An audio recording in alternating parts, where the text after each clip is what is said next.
Экинчи суроомда кечеги Олимпиадага сиз кайсыл эсеп менен бардыңыз? Омбудсмен институтунун командировкасы менен бардыңызбы? Кай жерге? Кече Пекин Олимпиадасына. Себеби сиз бул жерде берген отчетуңузда мурда айткансызда мүмкүн болушунча үнөмдөймүн дегенсиз да акчаны. 3 мамлекетке бардым. Пекинде айтпаганда 3 мамлекетке бардым. Польша, Германия. Шайланганда Чехияга бардым. Андан кийин Киевке бардым. Андан кийин Брюссельге, ошо балдарга жардам берип, анан Пекинге мамлекеттин каражаты менен бардым. Институттун каражаты менен. Эгерде башкаларга салыштырмалуу көп убактарда мамлекеттин каражаты менен бардым. Мына сиз азыр 2007 жылкы отчетту бердиңиз да, ал маалда Турсунбай Бакир уулу эле өзүңүз да айттыңыз. Турсунбай Бакир уулуну сиз берген интервьюларда дайым каралап, ал кишини адресине сөздөрдү айтасыз да.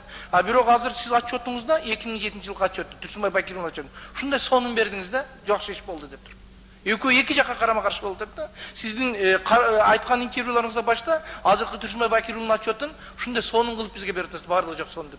Значит, Турсунбай Бакир уулу жакшы деген экен. Же болбосо сиздин отчетуңуз туура эмес, же Турсунбай Бакир уулунун отчету туура эмес, же сиздин интервьюңуз туура эмес. Кайсынысына ишенсе болот азыр?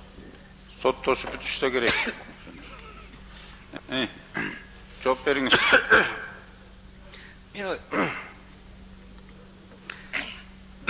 Суу берип койсоңуз.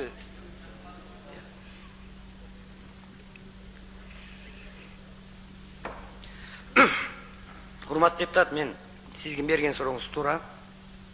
Мен акыйкатчы катары 2007 жылдын отчетун берип атам. Отчетту мен жазган эмесмин, орун басалы аппарат жазган, мен иштеген эмесмин.